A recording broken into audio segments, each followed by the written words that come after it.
আজকে আমরা একটি কৃষ্ণ মন্দিরে এসেছি, আর কৃষ্ণ মন্দিরটি কোথায় সেটাও আপনাদেরকে দেখাবো, আর আজকে পুরো মন্দিরের রিভিউ দেব। তো অনেক দিন পরে আজকে কৃষ্ণ মন্দিরে আসলাম, তো এই মন্দিরে আমি ফার্স্ট এসেছি। ঠিক আছে, আজকে দেখাবো মন্দিরে কী কী ফেসিলিটি রয়েছে বা কী কী পরিষেবা রয়েছে, তো আপনারা কিভাবে এই মন্দিরে আসতে পারবেন সেইটাও আজকে আমরা এই ভিডিওর মাধ্যমে আপনাদেরকে পুরো অ্যাড্রেস যা কিছু রয়েছে সমস্ত কিছু আপনাদেরকে দেখিয়ে দেবো বা বলেও দেবো। আর কোন দিক থেকে আসতে হবে সমস্ত কিছু আপনাদেরকে এক এক করে স্টেপ বাই স্টেপ বুঝিয়ে দেবো। আর মন্দিরটা যদি আপনাদের ভালো লেগে থাকেন, আপনারা যদি খুব কম সময়ের মধ্যে আসতে চান এই মন্দিরে, আর আপনারা অবশ্যই আসতে পারবেন। আর এখানে সমস্ত পরিষেবা রয়েছে। আপনারা যদি ঠাকুরের ভোগও নিতে চান তো ভোগেরও পরিষেবা রয়েছে। আর এখানে ক্যাম্প রয়েছে, সেখানে আপনাদেরকে টিকিট করতে হবে, টিকিট করে নিতে হবে। তো টিকিট কত টাকা সব কিছু ইনফরমেশান দেবো, আর আপনারা কিভাবে আসবেন। তো এটা হচ্ছে সাগরপুরের কৃষ্ণ মন্দির। তো এখানে আমি প্রথম এসেছি, তো আজকে পুরো মন্দিরের রিভিউটা দেবো। আর মন্দিরে পূজা চলছে অলরেডি, তো চলুন ওখানে গিয়ে দেখাবো। আর মন্দিরের যে কমিটির লোক রয়েছে তাদের সাথেও কথা বলবো, আর তারা পুরো ডিটেলসে আপনাদেরকে ইনফরমেশানটা দিয়ে দেবে। তো আপনারা কিভাবে আসবেন, আগে অনেক রাস্তা খারাপ ছিল, এখন সমস্ত রাস্তা ঢালাই হয়ে গিয়েছে, আপনারা খুব কম সময়ে এখানে আসতে পারবেন। তো চলুন আমি মন্দিরের সামনে নিয়ে গিয়ে আপনাদেরকে দেখাচ্ছি, আপনারা দেখতে থাকুন। আর আপনাদের যদি ভিডিওটা ভালো লেগে থাকে অবশ্যই ভিডিওটাতে একটি লাইক করে চ্যানেলটা অবশ্যই সাবস্ক্রাইব করে নেবেন। আমি যখন এই ধরনের ভিডিও নিত্য নতুন আপনাদের জন্য নিয়ে আসবো, তো আপনারা সবার আগে নোটিফিকেশান পেয়ে যাবেন।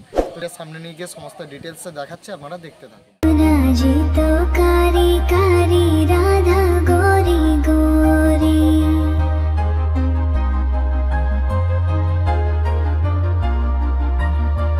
यमुना जी तो कारी कारी राधा गोरी गोरी, वृंदावन में धूम मचावे बरसानेरी छोरी। रजधाम राधा जी की राजधानी लागे, राजधानी लागे। मने खारो खारो यमुना जी रो पानी लागे, मने खारो खारो यमुना जी रो पानी लागे। मीठी रस से भरियो रे राधा रानी लागे, महारानी लागे।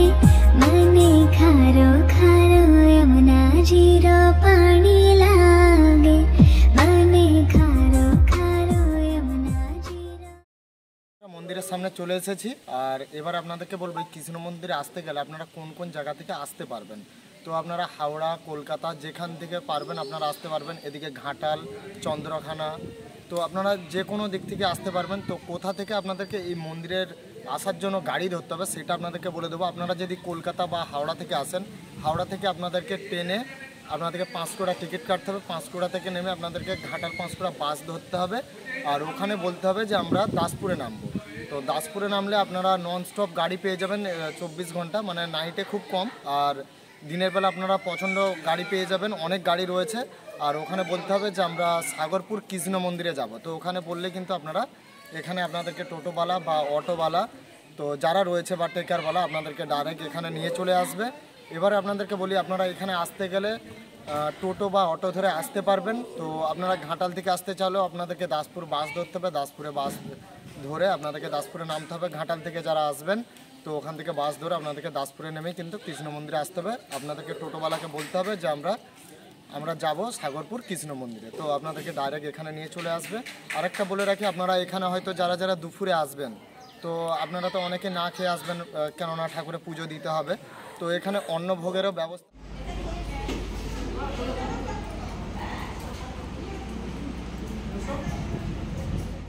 জনের পার মাথা আপনাদেরকে 40 টাকা করে পে করতে হবে। তো আপনারা যতজন আসবেন ততজন হিসাব করে নেবেন আপনাদের কত টাকা হচ্ছে। আর আপনারা আসার আগে এখানে ফোন করেও আপনারা বুক করতে পারবেন টিকিট। আপনাদেরকে বলে দিতে হবে যে আমরা এতজন যাচ্ছি আর আমাদের এতজনের অন্নভোগ লাগবে, তো আপনাদেরকে বলে দিলেও হবে।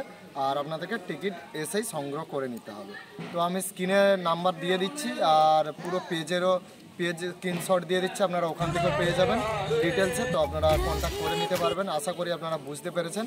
আর পুরো ডিটেলসে আপনাদেরকে দেখে দিলাম কিভাবে আসবেন।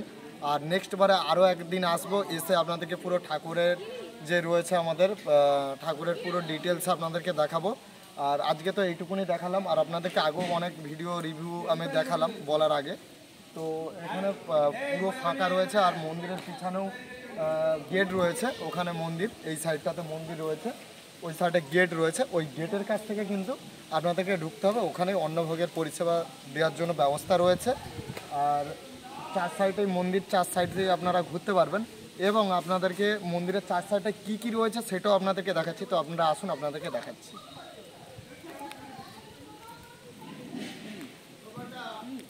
তো গাইস, আপনাদেরকে এখান থেকে কিন্তু মন্দিরে উঠতে হবে। আর এটা পুরো কত বড় মন্দিরটা সেটা আপনারা দেখেন। তো মন্দিরের পুরো ভেতর থেকে আসতে হবে। আর ফাইনালি এটা পুরো মন্দির, আর এটা হচ্ছে মেন গেট মন্দিরের, এটা হচ্ছে মেন গেট। আর এই গেট থেকে যখন পূজা হবে আপনারা ভিতরে ঢুকে নাম গান সবই করতে পারবে। তো এখন যেহেতু বন্ধ হয়ে গিয়েছে, কেননা আপনাদেরকে 12টার ভেতরে আসতে হবে।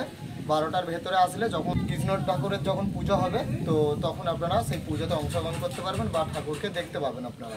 আর এই সাইডটা আপনাদেরকে দেখে দিচ্ছি, দেখুন এই সাইডে সমস্ত কিছু মানে ডিজাইন করা রয়েছে সমস্ত ঠাকুরের।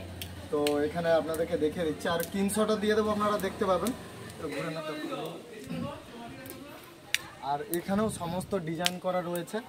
আর এদিকে আলাদা আলাদা গ্রিল রয়েছে, আর ভিতরটা টোটালি খালি রয়েছে সব কিছু, আপনাদেরকে দেখে দিচ্ছি দেখুন।